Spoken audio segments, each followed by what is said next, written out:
এসব? আমার শক্তির প্রভাব। আমি ওই দ্বীপের খুনি পাষাণকে জাগিয়ে তুলেছি।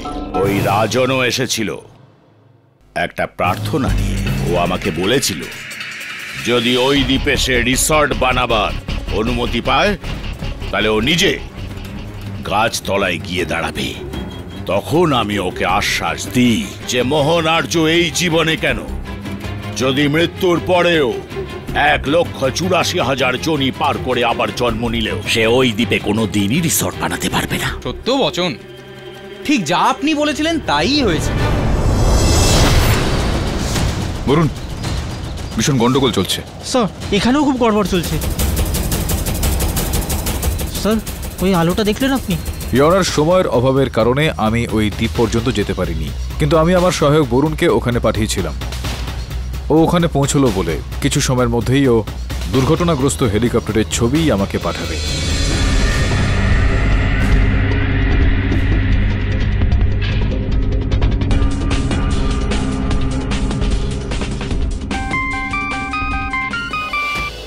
হ্যাঁ বরুণ, বল। কেরি স্যার, এখানে একটা ছেলে খুব খারাপ অবস্থায় পড়ে রয়েছে। ওর অবস্থা ভীষণ খারাপ। ওর ফোন থেকেই আমি আপনাকে ফোন করছি। মনে হয় ও বাঁচবে না। কি কি ব্যাপার কেডি? কি বললো তোমার সহায়ক? ইয়নার একটা খুবই খারাপ খবর রয়েছে। আমার সহায়ক যখন ওই দ্বীপে পৌঁছতে যাচ্ছিল ওর সঙ্গেও একই ঘটনা করেছে। ওর নৌকাটা একেবারে ভেঙে চলে যায়। ও এই সময় হাসপাতালে জীবন আর মৃত্যুর সঙ্গে লড়াই করছে।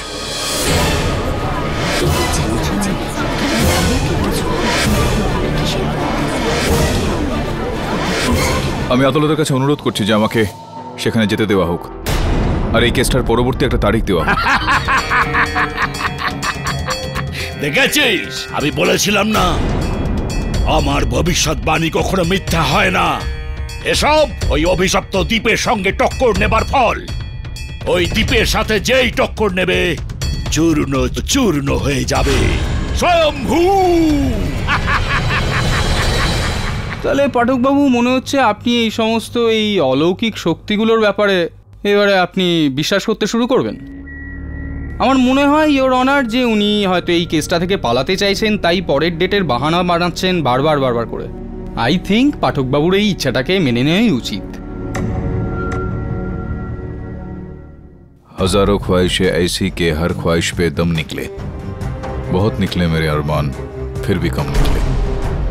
বুঝলেন না? গালিব সাহেব বেঁচে থাকলে আপনাকে এর অর্থটা বুঝিয়ে দিতেন। এই অর্থটা বোঝানোর মতো সময় আমার কাছে নেই এখন মিস্টার জসওয়াল। শুধু এইটা বুঝে রাখুন যে আমি আমার এই ইচ্ছেটা সত্য পর্যন্ত পৌঁছানোর পূরণ করেই ছাড়ব, আর আপনার মনস্কামনা আমাকে হারানোর কখনোই পূরণ হবে না। ইওর অনার, প্রশ্নটা যেখানে অলৌকিক বিষয়বস্তু বিশ্বাস করার, তাহলে আমি বলি যে এটা আমার আগেও ছিল না, এখনো নেই, আর পরবর্তীকালেও কখনো হবে না। এই সময় আমি আদালতের কাছে অনুরোধ করছি যে আমার সহায়কের সুরক্ষার জন্য আমাকে সেখানে যেতে দেওয়া হোক, আর এই কেসটার পরবর্তী একটা দিন ধার্য করা হোক। ঠিক আছে, এই আদালত পরবর্তী শুনানি পর্যন্ত মুলতবি করা হলো।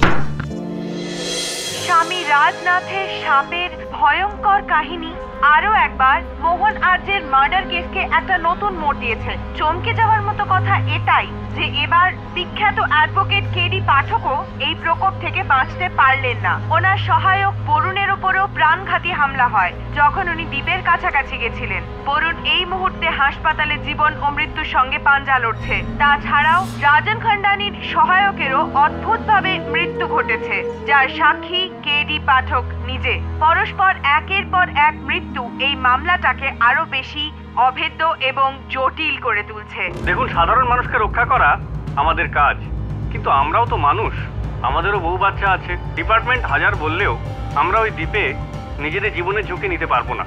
সেই জন্যই আমরা সিদ্ধান্ত নিয়েছি যে আমরা এই পদ থেকে ইস্তফা দেব।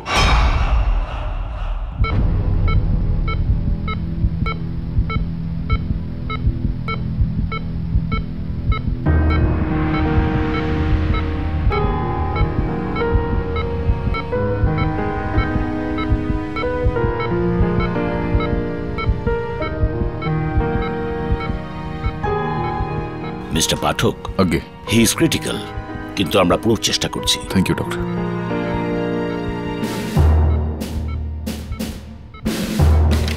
কেটি, আমি তোমাকে বলেছিলাম না ওখানে বিপদ আছে, বরুণকে ওখানে পাঠিও না। But you never listen to me. বিলি, ডোন্ট ওয়ারি, বরুণ একজন ফাইটার, ভালো হয়ে যাবে।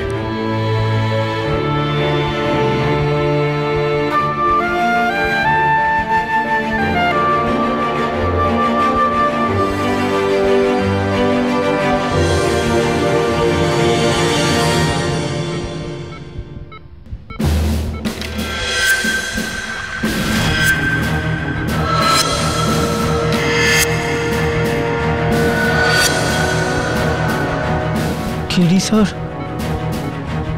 ওই দ্বীপে ভূত আছে, ভূত।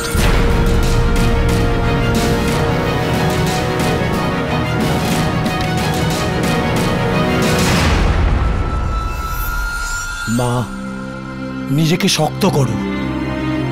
তুই তো আমার খুব সাহসী মেয়ে। মনে আছে ছোটবেলায় আমি যখন তোকে গল্প শোনাতাম, তুই তো তার শেষটা আগেই বলে দিতিস। এখন তোর বাবার গল্পের শেষটা তুই আগে বলবি না মা, আগে বলবি না মা। তোমার কিচ্ছু হবে না বাবা, আমি তোমার কিচ্ছু হতে দেব না। আর আমাদের সাথে কেডি স্যারও তো আছেন। তুমি দেখো, আমরা একদিন নিশ্চয়ই জিতবো। আমি শিগগিরই তোমাকে বাড়ি নিয়ে যাব বাবা। আমাকে যেতে দাও সাহেব, আমাকে যেতে দাও সাহেব। আমি সত্যি বলছি সাহেব, আমি বড় সাহেবকে মারিনি সাহেব। আমি তো ওনাকে চিনিও না সাহেব, আমাকে যেতে দিন সাহেব। সোজা দাঁড়িয়ে থাকো, সোজা দাঁড়িয়ে থাকো তুমি। এই নাটকটা বন্ধ করো। তোমার এই কান্নাকাটি পায়ে পড়াতে এটা প্রমাণিত হচ্ছে না যে তুমি নির্দোষ। তুমি যেটা করেছো তার সাজা তুমি পাবেই। দেখো, তোমার বাঁচার একটাই রাস্তা রয়েছে। কি? সত্যি সত্যি যা আছে তাই আমাকে বলে দাও। ভেবে চিন্তে বলো যে কখনো তুমি ওই দ্বীপে বা সেই দ্বীপের আশেপাশে কোনো প্রকারের কখনো টান অনুভব করেছো? না সাহেব, কিছু না। প্রথম তো যখন আমি ওই দ্বীপের দিকে যেতাম না সাহেব, আমার খুব ভয় লাগতো সাহেব।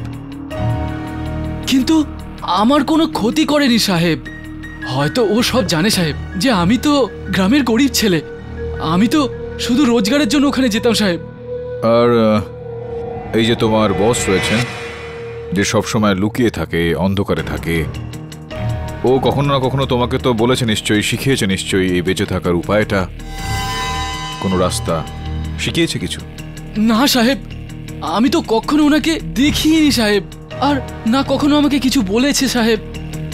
আমি সত্যি বলছি সাহেব, আমি এই মায়ের দিব্যিকে বলছি, আমাকে বাঁচান সাহেব, সাহেব আমাকে বাঁচান। তোমার তো হয়ে গেল বন্ধু, তুমি তো শেষ। কেটি, ভাবতে তো আমিও পারছি না, কিন্তু যেভাবে সবকিছু চলছে তাতে আমার পুরো বিশ্বাস আছে, সে তুমি মানো আর না মানো, ভূত পেত এক্সিস্ট করে। ভাবছি কিন্তু বুঝতে পারছি না যে এরকমটা কি করলো ওই চোরেরা, যে পরিষ্কার বেঁচে গেল। যখনই ও দ্বীপে যেত একটা আঁচড় পর্যন্ত তেল লাগতো না কখনো, কিন্তু যদি অন্য কেউ যায় তাদের বাঁচাটা অসম্ভব। কি ব্যাপার এটা? যখন ওই মোহন চপারে করে গিয়েছিল, বরুণ মোটর বোটে গিয়েছিল, প্রতাপও তো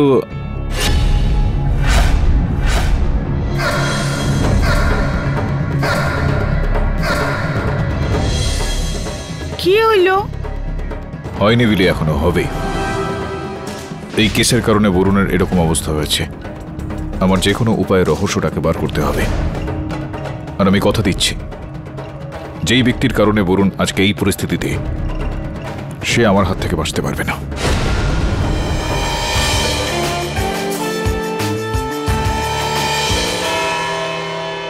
দাবে, আমার কাছে খুব বেশি সময় নেই, আমার একটা কাজ করে দিবি?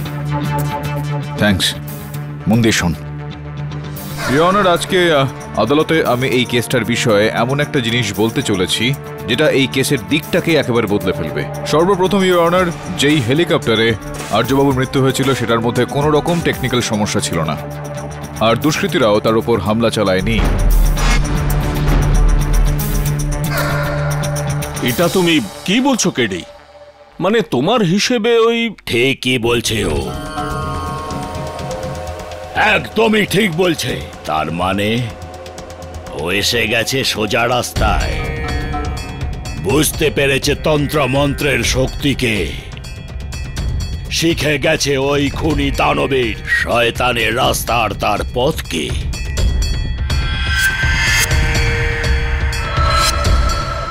পাঠকবাবু, হ্যাঁ, ওই যে আপনার যে ওই একটা ইচ্ছে ছিল না সত্যের লক্ষ্যে পৌঁছানোর, আমার খুব আনন্দ হচ্ছে জানাতে যে আপনার সেই ইচ্ছে পূরণ হয়েছে। জয়সওয়াল বাবু, সত্য পর্যন্ত পৌঁছানোর এই ইচ্ছেটা আমার সব সময় পূরণ হয়, আর আপনার জেতার এই ইচ্ছেটা সম্ভবত এইবারেও পূরণ হবে না। স্বামীজি, এখনো সময় রয়েছে, কিন্তু সত্যিটা বলে ফেলুন, না হলে খুবই তাড়াতাড়ি আপনি অন্ধকারে বসে হয়তো তারা গুনবেন। স্বয়ম্ভু মূর্খ, তুই আমার শক্তিকে, আমার সাধনাকে অপমান করিস। এবার আমি তোকে ছাড়বো না, কিছুতেই ছাড়বো না। আমি তোকে এইখানেই ভস্ম করে দেব, ছাই করে দেব।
ক্ষমা চেয়ে নিচ্ছি ইওর অনার, এই মিথ্যে জাদুকরকে এই খেলাটার নমুনা দেখানোর দরকার ছিল এখানে। বাস্তবে এইটা কোনো রকম জাদু নয়, শুধুমাত্র হাতের খেল। আর এই ধোঁয়া, বিভূতি, বাকি ইত্যাদি ইত্যাদি, এটা শুধুমাত্র চোখে ধুলো দেওয়া ইওর অনার। এখানে কিছু যন্ত্রের ব্যবহার হয়ে থাকে, অনেকটা এই ধরনের যন্ত্র ইওর অনার, যেখান থেকে ধোঁয়া বেরোয়।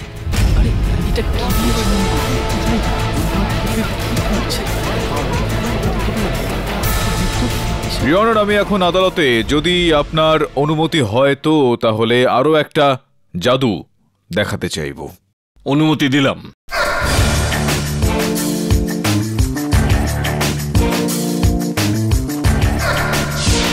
ইওর অনার, এটা ওই দ্বীপেরই একটা নমুনা মাত্র।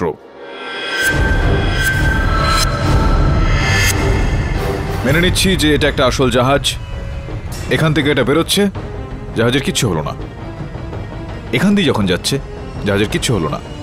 ইওর অনার, দ্বীপের এই জায়গাটা দিয়ে যখন জাহাজটা বেরোয়, তখন এই জায়গাতে দ্বীপে জাহাজটা আটকে যায়।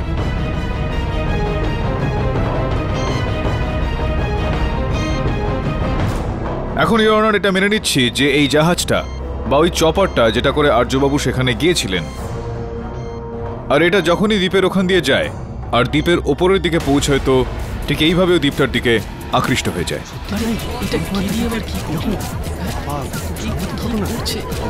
তো প্রশ্ন এখন এটা উঠছে যে এই লোহা দিয়ে তৈরি জিনিসপত্র দ্বীপের দিকে কিভাবে আকৃষ্ট হচ্ছে। এক মিনিট।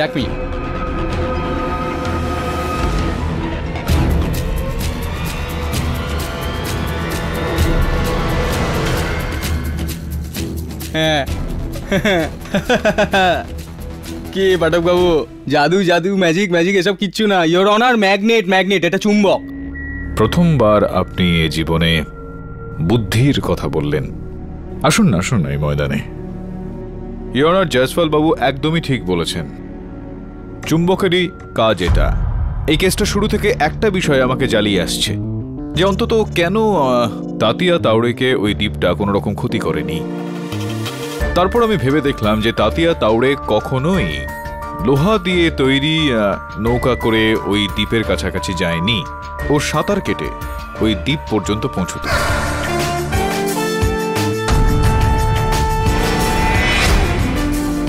ইয়নার এই মার্ডার মিস্ট্রিটার সব থেকে বড় ভিলেন হলো ওই দ্বীপের ওই অংশের চুম্বক।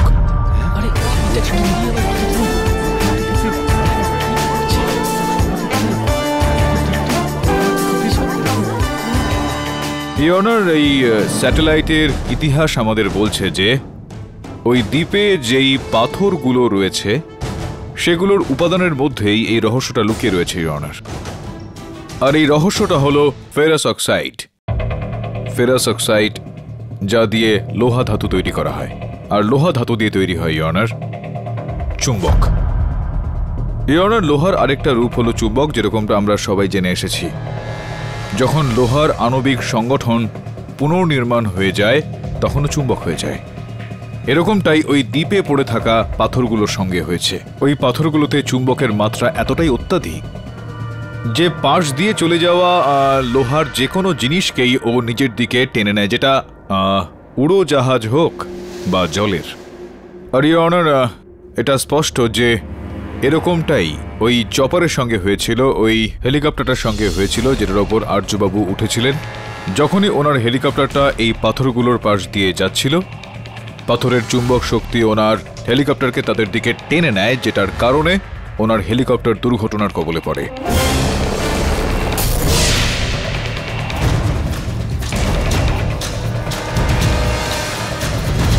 ইয়নার ওই দ্বীপের পাথরগুলোতে চুম্বক থাকার কারণে সবথেকে বেশি লাভ স্বামী রাজনাথ বাবুর হয়েছে। উনি এই বিজ্ঞানকে আধ্যাত্মিকতার রূপ দিয়ে সাদাসিধা মানুষজনকে বোকা বানিয়ে নিজের ব্যবসাটা চালিয়ে যাচ্ছেন। অলৌকিক শক্তির মতো বিচারধারার উপর প্রসিকিউশনের চিন্তাভাবনা খুবই দুঃখজনক। আর মিস্টার থাডানি, আপনার মতো দায়িত্বশীল নাগরিকের এটা মানায় না যে এমন অসৎ সাধুকে উৎসাহ দেওয়া, যে ক্ষেত্রে কেডির তর্ক আর ভাবনাকে আমি প্রশংসা করছি।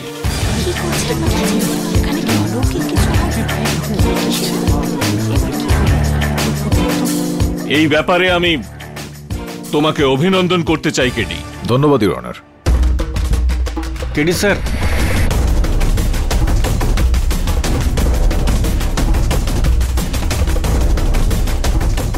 কিন্তু এই কেসটা এখনো শেষ হয়নি। এইমাত্র আমি যেই বিষয়গুলো জানতে পারলাম সেটা অনুযায়ী আমি এটা বলতে চাইব যে মোহন আর্যবাবুর দুর্ঘটনায় মৃত্যু হয়নি, ওনাকে হত্যা করা হয়েছে। হ্যাঁ। কি? আমার এই কথাটাকে প্রমাণ করার জন্য আমি একজন বিমান বিশেষজ্ঞ মিস্টার বক্সিকে কাঠগড়ায় ডাকার জন্য অনুমতি চাইছি। অনুমতি দিলাম। ইউর অনার, মিস্টার বক্সি একজন বায়ু বিভাগের ইঞ্জিনিয়ার, আর বিমান যাতায়াতের ওই নিয়ন্ত্রণ রুমে অফিসার হিসেবে অনেক বছর ধরে ইনি কাজ করছেন। কত বছর হলো আপনি কাজ করছেন মিস্টার বক্সি? আগে গত 10 বছর ধরে। দয়া করে বলুন যে আপনার কি মনে হয় এই চার্টের মানেটা ঠিক কি মানে হয় এটার, সেটা আদালতকে একটু বোঝান। এটাকে অ্যারোনটিক্যাল চার্ট বলা হয়। এটা প্রত্যেক পাইলটের জন্য একটা রুট ম্যাপ। রুট ম্যাপ মানে হচ্ছে চপার চালানোর ম্যাপ। চপার ওড়ানোর আগে প্রত্যেক পাইলটকে এটা দেওয়া হয়। এই ধরনের রুট ম্যাপ আমরা চপার চালানোর জন্য গত 5 বছর ধরে ব্যবহার করে আসছি। এতে ওই অ্যাক্সিডেন্টাল জোন থেকে দূরত্ব বজায় রেখে ঘুরপথে যাওয়ার রাস্তা ব্যবহার করার ইনস্ট্রাকশন দেওয়া থাকে। মিস্টার বক্সি, এই দুটো চার্ট দেখে আদালতকে একটু বলুন যে এই দুটোর মধ্যে কি পার্থক্য, কি সাদৃশ্য? এই দুটোতে অনেক পার্থক্য আছে। এটা হলো আসল আর এটা নকল। এটার মানে কি দাঁড়ালো? এর মানে হলো মোহনের চপারের রুট ম্যাপ বদলানো হয়েছিল। এছাড়াও ওই পাইলট বিদেশি ছিল, ওর জন্য ওই জায়গাটা নতুন আর অন্ধকারও অনেক হয়ে গিয়েছিল।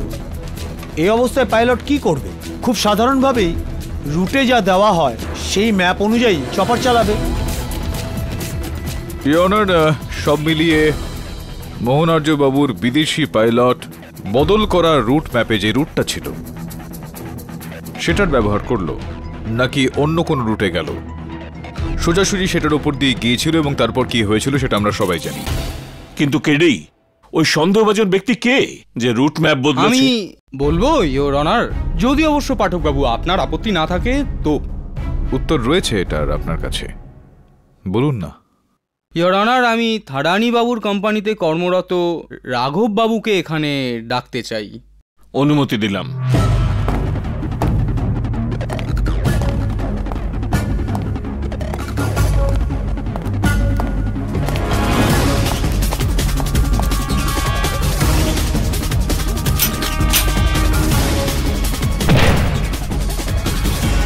রাঘববাবু, মোহনার্যবাবুর যে চপারের দরকার এটা তো আমরা সবাই জানি, কিন্তু আপনার যে বস থাডানি বাবু উনি কিন্তু বলছেন যে আপনি নাকি ফোন করে ওনাকে বলেছিলেন যে মোহন আর্যবাবুর চপারের দরকার ছিল। আগে না, এটা মিথ্যে কথা। আমি এ ধরনের কোনো ফোন করিনি। কি আজে বাজে কথা বলছো?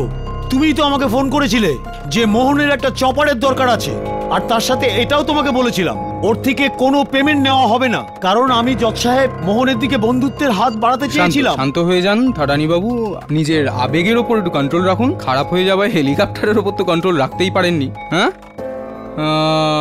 রাঘববাবু, একটা কথা বলুন যে এই কোম্পানিতে আপনি কি কাজ করেন, আপনার কি দায়িত্ব থাকে? আগে আমি এই কোম্পানিতে একজন অ্যাকাউন্টেন্ট হিসাবে আছি। একটু ভাবুন উকিল বাবু, যেটা আমার কাজ নয় সেটা আমি কেন করব? আর আমি তো আগেই জানতাম যে মোহন আর্য আর আমার বসের রাজন থাডানির সঙ্গে শত্রুতা আছে। Correct your honour. I mean সত্যি তো আপনার সামনেই ইওর অনার। এই লোকটা মিথ্যে কথা বলছে না। না জজ সাহেব, এই সমস্ত মিথ্যে। ও আমাকে ফোন করেছিল, আমি এটা হলফ করে বলতে পারি। হলফ করে তো আমিও বলছি, আর আমার কাছে তো মোবাইল টেলিফোন কোম্পানির রেকর্ডও আছে। না, ওই কল মোবাইল থেকে নয়, পিসিওর থেকে করা হয়েছিল। আপনি বললেন আর আমি মেনে নিলাম। থাডানি বাবু, একটা মিথ্যেকে ঢাকার জন্য আপনি দুটো মিথ্যে বলছেন, 2 নম্বরের জন্য আবার 3টে। কিন্তু আপনিও জানেন যে মোহন আর্যের মৃত্যুর পিছনে আপনারই হাত আছে। যখনই আপনি জেনেছেন যে মোহন আর্যের একটা হেলিকপ্টারের দরকার, তখনই আপনি বন্ধুত্বের বার্তা দিয়ে একটা মেইনটেনেন্স না হওয়া হেলিকপ্টার পাঠিয়ে দেন, আর তার সাথে রুট ম্যাপও বদল করে দেন, যাতে বেচারা পাইলট সেই পাথরের ওপর দিয়েই হেলিকপ্টার নিয়ে যান, আর যাতে মোহন আর্যবাবু মৃত্যুর টানে নিচে নেমে যান ওই চুম্বকটা ওখানে থাকার কারণে।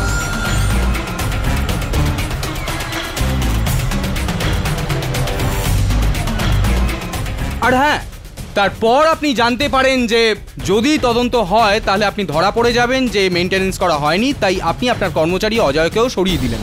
একটা মিথ্যে ঢাকার জন্য আরেকটা মিথ্যে, একটা খুনের অপরাধ ঢাকার জন্য আরও একটা খুন। এই সমস্ত মিথ্যে। আমি এমন কিচ্ছু করিনি, আমি নির্দোষ। নির্দোষ আপনি 10 বছর আগেও ছিলেন না। আপনি আপনার স্ত্রীকে হত্যা করেছিলেন, তখনও আপনি খুনিই ছিলেন, আর আজও আপনি খুনি। না, এটা মিথ্যে কথা। আমার বাবা কিচ্ছু করেননি, ওনাকে ছেড়ে দিন প্লিজ।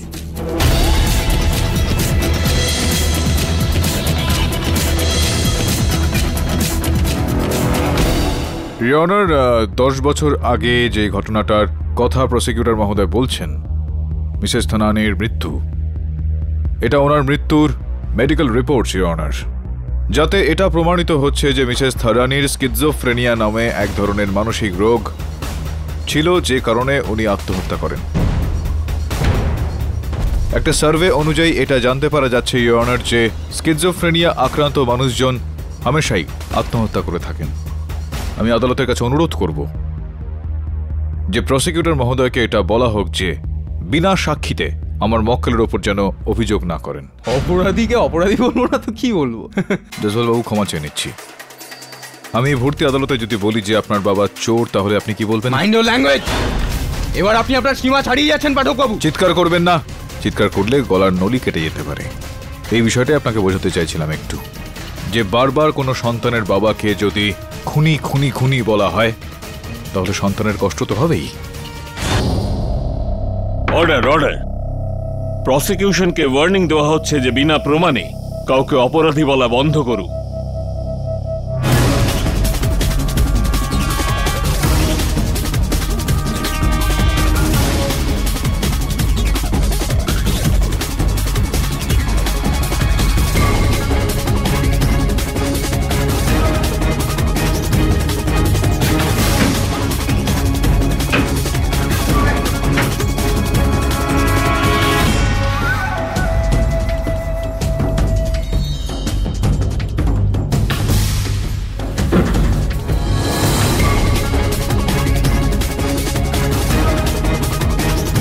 ইয়নার, এই কেসটা যখন চলছিল তখন সবাই ওই দ্বীপের রহস্যটা জানতেই ব্যস্ত হয়ে পড়ে, কিন্তু কেউ এটা জানার কোনো রকম চেষ্টা করলো না যে দুষ্কৃতকারীদের সর্দারটাকে।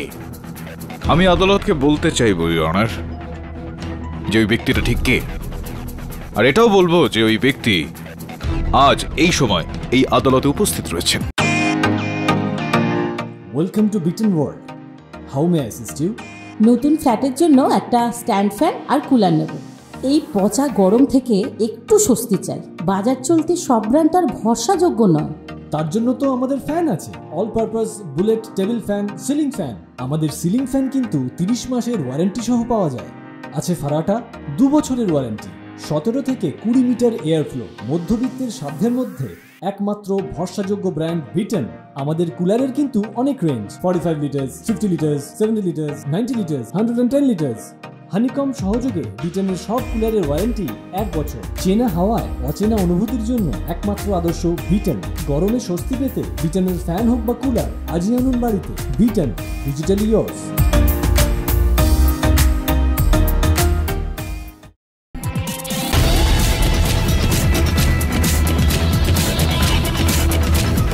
শুধুমাত্র বলবোই না ইওর অনার, স্পষ্ট করে বলবো আর প্রমাণও করে দেব। সুকুমারন বাবু, ওনাকে আমি কাঠগড়ায় ডাকার জন্য অনুমতি চাইছি। অনুমতি দিলাম। খুবই বিচিত্র ব্যাপার এটা সুকুমারন বাবু। আপনার যে হোটেল আছে, শুনেছি যে ওটা নাকি একদম চলেই না। ওই ব্যবসা থেকে আপনার নাকি কোনো রকম লাভ হয় না, খালি পড়ে থাকে আপনার ওই হোটেলটা।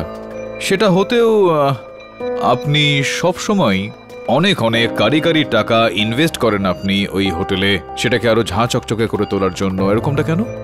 কোথাও এরকমটা নয় তো যে আপনার ওই হোটেল দুষ্কৃতীদের আড্ডা, আর সেখান থেকেই আপনি ওই সমুদ্রের দিকে নজর রাখেন?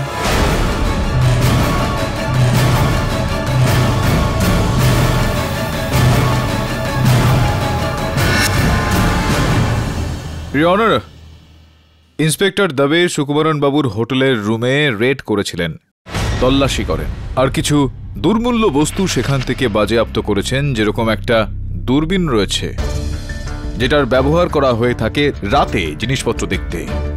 ইওর অনার, ইন্সপেক্টর দবে আমাকে সেই ছবিগুলো পাঠিয়েছেন ইমেলের সাহায্যে আমার ফোনে। আমার ফোনটা অন করার অনুমতি চাইছি। অনুমতি দিলাম।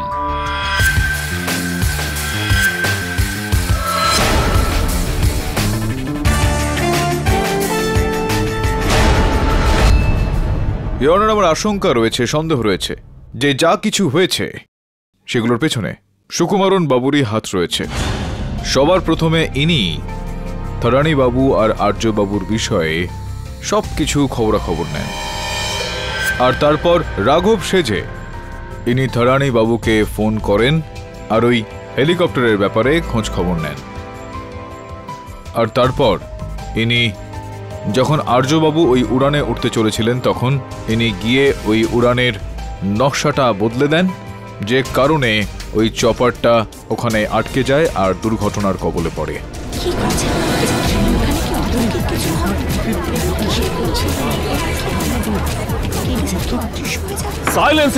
শুধুমাত্র এইটুকুই নয় ইওর অনার, থরানি সাহেবের ওপর এই অভিযোগটা আনার জন্য ইনি ওনার কর্মচারী অজয়কে ফাঁসালেন। অজয়ের সাহায্যে ইনি হেলিকপ্টারের মেইনটেনেন্স রেকর্ডটা বদলে দিলেন যাতে সন্দেহটা থরানি সাহেবের দিকে যায়।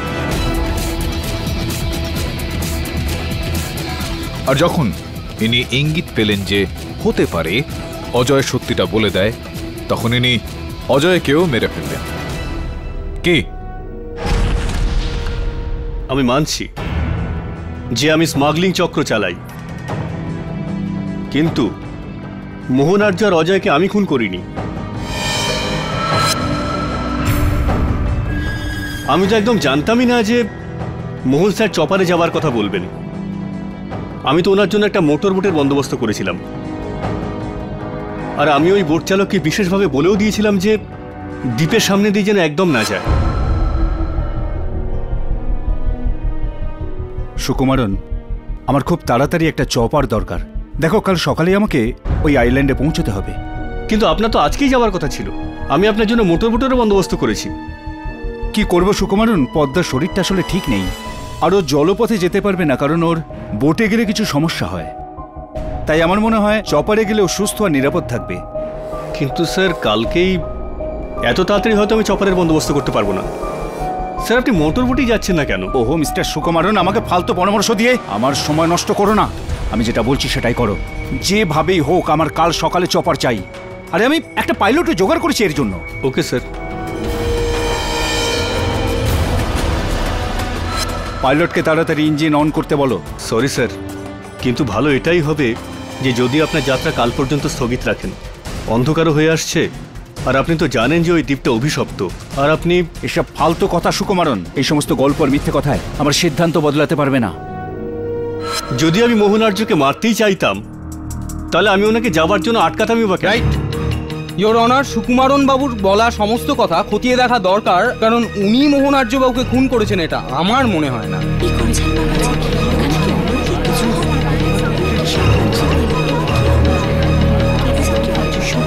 Order order.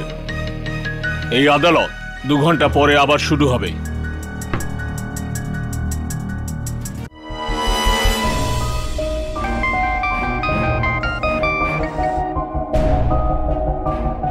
হ্যাঁ তবে বল। হ্যাঁ কেডি, ওই মোটর বোট চালকের সাথে আমার কথা হয়েছে। ও এটা বলল যে মিস্টার সুকুমারন ওই দিন বলেছিলেন ওকে বোটটাকে দ্বীপের সামনে নিয়ে না যেতে। আচ্ছা, আর কিছু জানতে পারলি? হ্যাঁ, আরও একটা কথা। রাজন আদালতে ঠিকই বলেছিল, ওর ফোনে একটা পিসিও থেকে কল এসেছিল। লক্ষ্য এখন অনেকটা দূর যাবে। বরুণ সুস্থ থাকলে হয়তো। চিন্তা করো না কেটি, দাবে তোমার সঙ্গে আছে। থ্যাঙ্কস ইয়ার, থ্যাংক ইউ।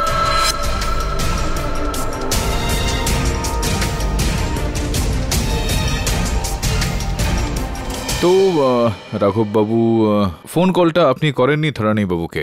স্যার আমি কতবার বলবো যে আমি এই ধরনের কোনো কল করিনি, আর আপনি আমার ফোন রেকর্ড চেকও করেছেন।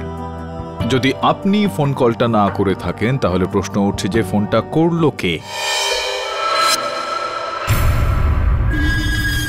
আগে থারানি বাবুকে জিজ্ঞেস করছি। থারানি বাবু, কত বছর হলো রাঘব বাবু আপনার সঙ্গে কাজ করছেন, আর কিভাবে দেখা হলো আপনার ওনার সঙ্গে, বলুন না। রাঘব আমার কাছে এই 6 মাস ধরে কাজ করছে। একে আমি স্বামী রাজনাথের সুপারিশে রেখেছিলাম। আচ্ছা আচ্ছা আচ্ছা আচ্ছা, স্বামী রাজনাথ বাবুর কথা মতো বেশ ঘনিষ্ঠ বন্ধুত্ব রয়েছে আপনার স্বামীজির সঙ্গে। এই ছবিটা আছে দেখুন।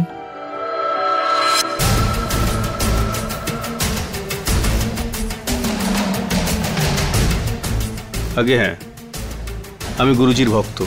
আচ্ছা, আর এই কথাটা আমার বস রাজেন থান্ডানিও জানতেন। Objection your honour, time waste হচ্ছে। হঠাৎ করে স্বামী রাজনাথকে এখানে টেনে আনার কি দরকার? না না, এখানে তো ডিসকাশন চলছিল যে ওই হেলিকপ্টারে ওই নকল রুট ম্যাপটা এলো কোথা থেকে। তো ভালো হয় যদি সোজাসুজি আপনি দেখুন, এটা আদালত, এখানে ডিসকাশন চলছে না। এখানে প্রশ্ন উঠছে এটা, যেটা আমরা খুঁজছি, যে মোহন আর্য বাবুকে হত্যা কে করেছে। তাছাড়া কেন ওকালতি করেন আপনি? আমার বাবার জমি রয়েছে রাজস্থানে, যদি আপনি ওই জমিতে চাষ করে কিছু ফলাতে চান তো। এবার এখানে আসুন, এখানে আসুন একটু দেখুন। এই ছবিটা দেখছেন আপনি? হ্যাঁ দেখতে পাচ্ছি। এখানে এই যে ব্যক্তি রয়েছেন এখানে বসে রয়েছেন স্বামী রাজনাথ, এই রাঘব বাবু। হ্যাঁ, এই পিছনে যে ব্যক্তি দাঁড়িয়ে রয়েছেন তাকে চিনতে পারছেন আপনি? একটু দেখুন তো। আপনি চেনেন? আমি তো চিনি, আপনি চেনেন নি? কে? আমি এটা বোধহয় মোহন আর্য বাবু। নিশ্চিতভাবে মোহন আর্য বাবুই ইনি। ইওর অনার, আমি চাইবো যে আপনিও খুব মন দিয়ে এই ছবিটাকে একবার দেখুন। মোহন আর্য বাবুই রয়েছেন এই ছবিতে।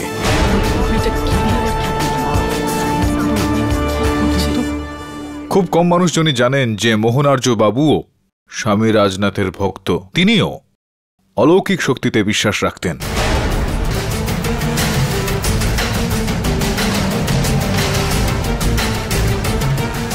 এক minute your honour. Your honour, এটা মোহন আর্য বাবুর ব্যাংকের তালিকা, যার থেকে এটা স্পষ্ট হচ্ছে যে অনেকগুলো টাকা ওনার অ্যাকাউন্ট থেকে স্বামী রাজনাথ বাবুর অ্যাকাউন্টে ট্রান্সফার করা হয়েছিল।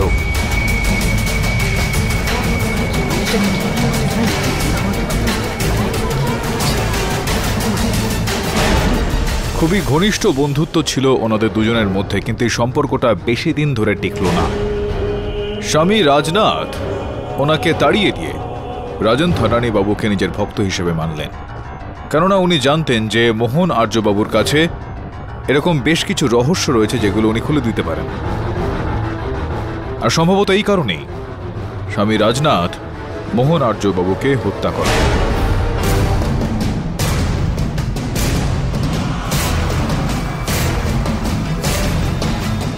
আর আপনি রাঘব বাবু, আপনি এই পরিকল্পনায় স্বামীজিকে সাহায্য করলেন। আগে না, আপনি পিসিও থেকে রাজন থাডানিকে ফোন করেছিলেন।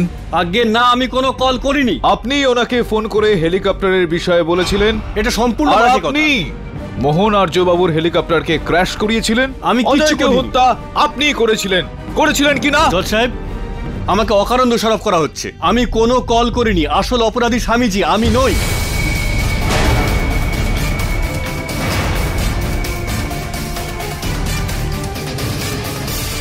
আরে কিন্তু গম পেশার সময় তার খোসাটাও তো পিষে যায় আমার বন্ধু। ইওর অনার, স্বামীজিকে কাঠগড়ায় ডাকার জন্য অনুমতি চাইছি। অনুমতি দিলাম।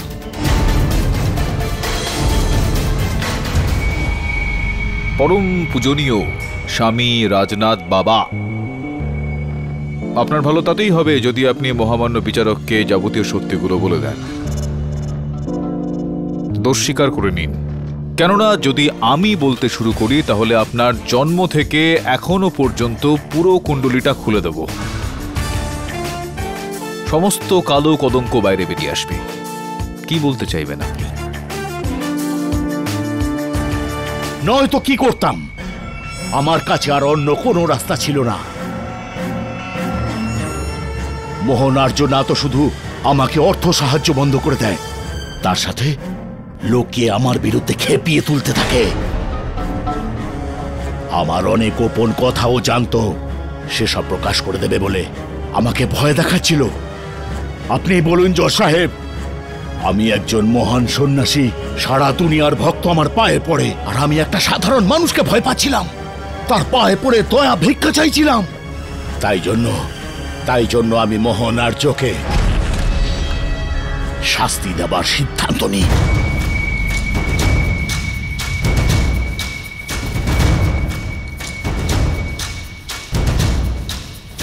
এই কাজে রাঘব আমাকে সম্পূর্ণ সহায়তা করে। আমি ওকে চপারের ব্যাপারে রাজনকে ফোন করবার জন্য বলেছিলাম।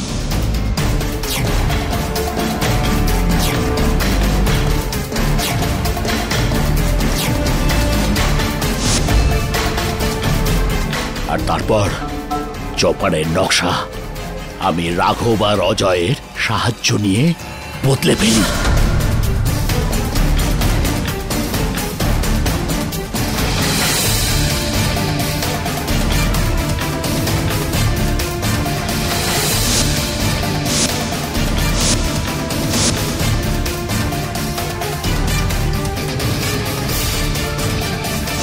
অজয় আমার সাথে পুরো ব্যাপারটাই ছিল, কিন্তু বিশ্বাসঘাতক ছিল।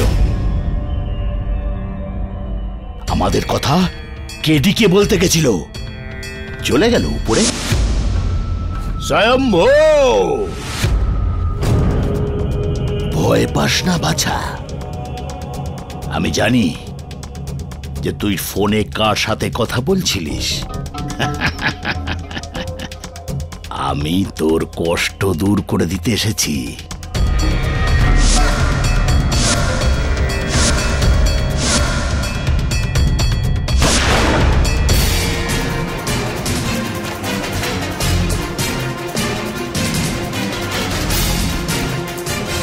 আর তারপর মোহন আর্যর খুনের কেস শুরু হয়। আমি নিজেকে ওই ঘটনা থেকে দূরে রাখবার জন্য ওই দ্বীপের মিথ্যে গল্প বানাতে শুরু করি। আমি জানতাম যে আদালত ওই শয়তানি শক্তির গল্প বিশ্বাস করে আমাকে শাস্তি দিতে পারবে না, কিন্তু হ্যাঁ, এই সব ঘটনায় আমার প্রচার খুব বেড়ে গেছিল। যখন ওই মিডিয়া ঘুমন্ত পাষাণকে আমার জাগিয়ে তোলার গল্প সর্বত্র ছড়িয়ে দেয়, বিশ্বের প্রতিটা কোণা থেকে আমার ভক্তের ঢল নামে লক্ষ কোটি টাকার চাঁদা আসতে থাকে। আমি নিজেকে বাঁচানোর জন্য এসব করেছিলাম জজ সাহেব, শুধু বাঁচার জন্য। The defence রেস্টস your honour. এই আদালত রাজনাথকে মোহন আর্যকে খুনের দোষী পেয়ে ওনাকে যাবজ্জীবন কারাদণ্ডের আদেশ দিচ্ছে, আর তার সাথে রাঘবকে রাজনাথকে সাহায্যের জন্য 10 বছর সশ্রম কারাদণ্ডের শাস্তি দিচ্ছে, আর রাজন থাডানিকে এই কেস থেকে সসম্মানে মুক্তি দিচ্ছে। The case is closed. পাঠকবাবু, আগে আপনি কোনো আসল বাবাকে চেনেন যেখানে ওই যোগ সাধনা হয়? মানসিক শান্তির জন্য যেতে চাই আমি ওখানে। আপনি যেতে চাইছেন? কোনো লাভ হবে না জয়সওয়াল বাবু। সব মিলিয়ে এখানে কোনো অলৌকিক শক্তি বা কোনো ভূত প্রেত ছিল না। এসব ওই বাবার করা পরিকল্পনা ছিল বোকা বানানোর জন্য। স্যার জানি না এই দেশটা থেকে কুসংস্কার কবে শেষ হবে। আমিও জানি না বলুন, কিন্তু আমি আশা রাখছি যে খুব তাড়াতাড়ি আমরা এই অন্ধবিশ্বাস থেকে বেরিয়ে আমাদের ভেতরের শক্তিটাকে চিনতে পারবো। চল তোকে বাড়ি ছেড়ে দিই, লেটস গো। স্যার সরি, কি হলো তোর অন্তর্বর্তী শক্তির?